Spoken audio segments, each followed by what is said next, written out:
And if this is withheld, they drive man into doubt, into uncertainty about life, or even into despair. Occult science, by making manifest what is unseen, is calculated to overcome all hopelessness, uncertainty, and despair. Everything, in short, which weakens life and makes it unfit for its necessary service in the universe. The beneficent effect of occult science is that it not only satisfies man's thirst for knowledge, but gives strength and stability to life. The source whence the occult scientist draws his power for work and his confidence in life is inexhaustible. Anyone who has once had recourse to that font will always, on revisiting it, go forth with renewed vigor. There are people who will not hear anything about occult science because they think they discern something unhealthful in what has just been said. These people are quite right as regards the surface and outer aspect of life. They do not desire that to be stunted which life in its so-called reality offers. They see weakness in man's turning away from reality and seeking his welfare in an unseen world, which to them is synonymous with what is chimerical and visionary.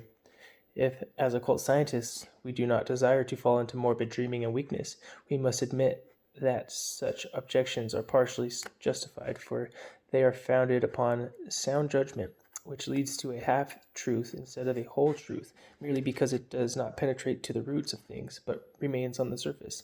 If occult science were calculated to weaken life in the strange man from true reality, such objections would certainly be strong enough to cut the ground from under the feet of those who follow this spiritual line of life. But even in regard to such opinions as these, occult science would not be taking the right course in defending itself in the ordinary sense of the words. Even in this case, it can only speak by means of what it gives to those who really penetrate into its meaning, that is, by the real force and vitality which it bestows. It does not weaken life, but strengthens it, because it equips man not only with the forces of the manifest world, but with those of the invisible world of which the manifest is the effect. Thus it does not imply an impoverishment, but an enrichment of life. The true occult scientist does not stand aloof from the world, but is a lover of reality, because he does not desire to enjoy the unseen in a remote dream world, but finds his happiness in bringing the world ever fresh supplies of force from the invisible sources whence this very world is derived, and from which it must be continually drawing fertilizing power. Some people find many obstacles on the path of occult science when they enter upon it. One of these is expressed in the fact that a person attempting to take the first steps is sometimes discouraged because at the outset he is introduced to details of the supersensible world in order that he may, with entire patience and devotion, become acquainted with them.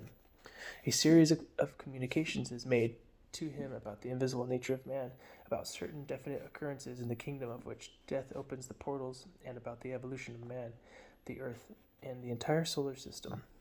What he expected was to enter the supersensible world easily at a bound. Now he is heard to say, everything which I am told to study is food for my mind, but leaves my soul cold. I am seeking the deepening of my soul life. I want to find myself within. I am seeking something that will lift my soul into the sphere of the divine, leading it to its true home.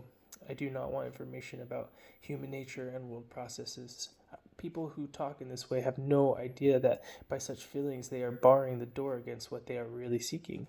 For it is just when, with a free and open mind, in self-surrender and patience, they assimilate what they call merely food for the intellect. It is then, and then only, that they will find that for which their souls are athirst. That road leads the soul to union with the divine, which brings the soul knowledge of the works of the divine. The uplifting of the heart is the result of learning to know about the creations of the spirit. On this account, occult science must begin by imparting the information which throws light on the realms of the spiritual world. So too, in this book, we shall begin with what can be unveiled from unseen worlds through the methods of occult research. That which is mortal in man and that which is immortal will be described in their connection with the world of which he is a member. Then will follow a description of the methods by which man is able to develop these powers of cognition latent within him, which will lead him into that world. As much will be said about the methods as is at present possible in a work of this kind. It seems natural to think that these methods should be dealt with first, for it seems as though the main point would be to acquaint man with what may bring him, by means of his own powers, to the desired views of the higher world. Many may say, of what use is it for me that others tell me what they know about higher worlds? I wish to see them for myself. The fact of the matter is that for really fruitful experience of the mysteries of the unseen world, previous knowledge of certain facts belonging to that world is absolutely necessary. Why this is so will sufficiently appear from what follows. It is a mistake to think that the truths of occult science, which are imparted by those qualified to do so before they speak about the methods for penetrating into the spiritual world itself, can be understood and grasped only by means of the higher vision, which results from developing certain powers latent in man. This is not the case. For investigating and discovering the mysteries of a supersensible world, that higher sight is essential. No one is able to discover the facts of the unseen world without the clairvoyance, which is synonymous with that higher vision, but if, when discovered, they are related, everyone who applies to them the full range of his ordinary intellect and unprejudiced powers of judgment will be able to understand them and to rise to a high degree of conviction concerning them. One who maintains that the mysteries are incomprehensible to him does not do so because he is not yet clairvoyant, but because he has not yet succeeded in bringing into activity those powers of cognition which may be possessed by everyone even without clairvoyance.